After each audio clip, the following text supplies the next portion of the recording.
Kürdəmir rayonu ərazisində qətl hadisəsi törədilib. Rayonun Şilyan kənd sakini 1986-cı il təvəllüdlü Elşən Abdullah oğlu Abdulov ailə münaqişəsi zəminində həyat yoldaşı 1990-cı il təvəllüdlü Samirə Mahir qızı Abdulovanı bıçaqlayaraq qətlə yetirib.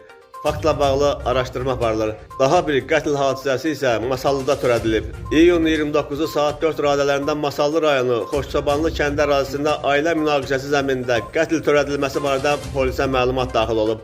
Daxili İşlər Nazirliyindən verilən məlumata görə 1996-cı il təvəllüdlü Kamran Zərbəliyev qaynanası Aybəniz Məmmədovaya, həyat yoldaşı Arzu Zərbəliyevaya, baldızı Aysuna və qohumu Fərman Qarayevə ov tüfəngi ilə xəsarət yetirib. Aysun Məmmədova hadisə yerində həyatını itirib. Digərləri isə xəsarətlərlə xəstəxanaya yerləşdirilib.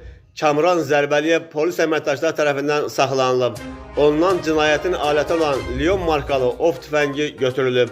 Araşdırma aparılır. Daxili İşlər Nazirliyindən o da bildirilib ki, Kamran Zərbəliyev əvvəllər Masallı rayonunda polis orqanlarında qısa müddətdə polis nəfəri kimi xidmət edib. Öz raportu əsasında bir müddət öncə xidmətdən xaric olunub.